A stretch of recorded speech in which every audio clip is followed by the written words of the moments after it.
What's up, everybody? You are listening to the Strength and Knowledge Podcast. I'm Dr. Zach Baker, and Dr. Asher Roberts, one of our two sports residents, is with us today to do a research article review regarding concussions. Wrapping up the month of May at the R2P Sports Residency, and Tyler and Asher, the two residents, are doing their monthly journal article review. And Asher, it looks like you picked one regarding dual tasking. What was the article that you went with? Yeah, so it was called Clinically Feasible Dual Task Detects Residual Post-Concussion Deficits After Return to Play. Awesome. And with this, the concussion literature, it tends to go two different ways, I feel like, when we're looking at return to play decision making, either trying to figure out what is the most appropriate physical exertion tasks or progressive demands that we can give somebody. And then how can we also make sure that they're able to operate at those high levels of exertion with some sort of other stimulus? And whether that's cognitively challenged things with decision making, whether it's auditory, whether it's visual responses.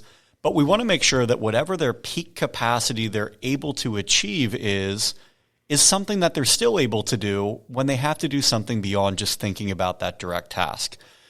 So with this article, talk a little bit about what the intention of it was, how it was set up. What did this actually encompass from a study standpoint? Yeah, so basically the background of this article is that previous research has shown that dual tasking can sometimes continue to be a deficit with athletes who have been concussed after your traditional return to sport metrics have been met. So athletes are back in sport at this point. They've passed all their exertion tests, all of their ocular, vestibular stuff is negative, but they've been shown to still struggle with some of that cognitive load while they're moving. So this study kind of acknowledged that, and their goal was to kind of make an objective test that you could perform in a clinic to quantify this and see if it really does pick up dual task deficits.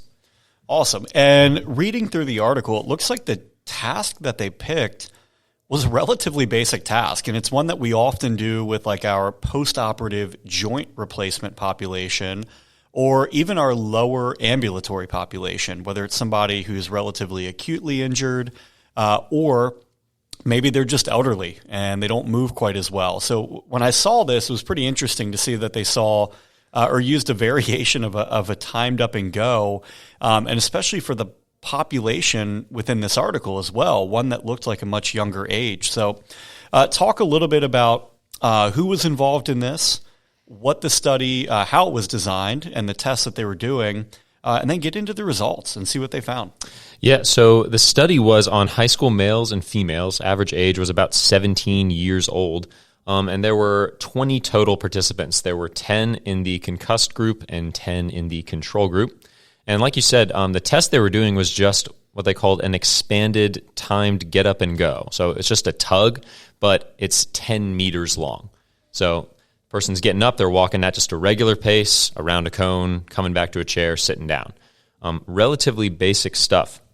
Now, what they did in the study was they had the athletes perform two different tasks. So they would perform the expanded timed up and go, and then they would perform what they called an auditory pure switch task, which is basically someone shouts out a number and then the athlete has to say if it's even or odd. So two relatively low effort, pretty easy tasks. And they had them do those separately, so they called those the single task trial, and then they had them do both at the same time. So they performed both of those tests, both at the subacute stage, which they didn't particularly dive into how subacute we were talking, which is one of the limitations of the study. But then they also performed it after athletes had been cleared to return to sport. And the timeline with that also varied a little bit. But diving into it, the interesting thing was at the beginning, there was a pretty large deficit between dual task and single task with the concussed group. Kind of makes sense. They're relatively acute. They're probably going to have a lot of time with that cognitive load while they're moving. The interesting thing was after they returned to sport, during the dual tasking trial, the concussed group took, on average, 5 seconds longer than the controls to complete the timed up and go when controlled for age and gait speed. It's pretty remarkable, 5 seconds for a relatively short task. I mean, some people complete this. I had an individual yesterday complete it in 6 seconds. Yeah. So almost doubling the time. Oh, yeah, it's crazy. And then they also took 4 seconds longer than doing the single task themselves. So not only are they worse than the controls, they're worse than they were doing the single task with the timed up and go. So pretty significant deficits there. So what are your big takeaways from this? Obviously, adding the component of dual tasking can impede or influence their ability to operate at a higher level or at a level they've previously demonstrated competence with when they're just single tasking. What do you take away from this as a clinician, either from a diagnostic standpoint and your clinical decision-making of educating a patient on their readiness to play, or your feelings on how ready they are to play, or the opposite? Is there a way that you can leverage this information from an intervention and from an exercise selection standpoint? Yeah, I think from a testing standpoint, this study is kind of nice because their goal was to give us a test that we can use in the clinic to objectively quantify that kind of dual tasking deficit. Now, so we could use this to kind of track progress over time, maybe not early on. Early on in a concussion, if I'm having someone dual tasking while they're walking and we're still working on vestibular stuff, visual stuff, they're probably not going to tolerate it very well. It's probably not going to be super effective early on. Now, later down the line, this could be a useful tool to help us determine better readiness with return to play as we're working on some of our more aerobic conditioning type deal. We can throw some dual tasking components in to kind of ready that cognitive side of things as well. And I think when we mention this article and we talk about the dual tasking slowed the athlete down, we can leverage that in early phases of rehab if we know that an added cognitive demand is a way to increase the complexity of the exercise without having to ask them to move faster, move further, or move more weight or resistance. Definitely. And I think as PTs, we often get kind of siloed in making things harder by just adding more weight or asking them to do something more intense from a physical standpoint. And with concussions, that may not be tolerated well early on. So you may be limited with how hard they're able to work in early phases. And you kind of hit a ceiling effect with exercises. It's no longer challenging, but you're still trying to do something meaningful with them. Adding in this cognitive demand may potentially make that seemingly easy exercise a little bit more challenging. And like you had alluded to, kind of priming the system for things that they're going to have to do later on that may have a little bit more sport specificity to them.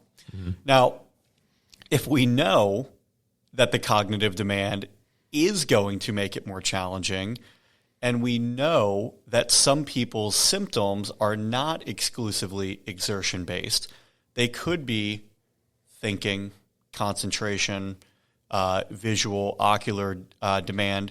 We also need to make sure that we're not just flaring people up early on as well. Right. And giving them things that are already a part of their symptom profile.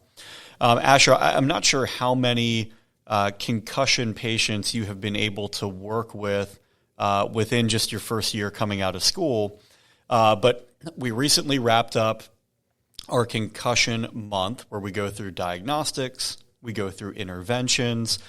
Between the cases you've been involved in and the classwork you've been involved in, what are some main takeaways that you will move forward with as a clinician when working with this population?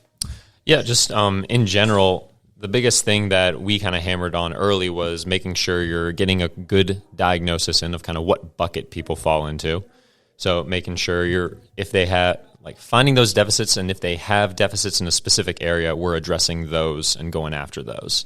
Not everyone's going to have balance deficits with a concussion. Not everyone's going to have vestibulo-ocular deficits, but something will be impaired there. So we want to go after those things, figure out those things, and tackle them, and then really target our interventions to make sure that we're hitting those things, and then working the athlete back up from an aerobic standpoint and from this, a cognitive standpoint as well, to make sure that they're as ready as possible to return to sport.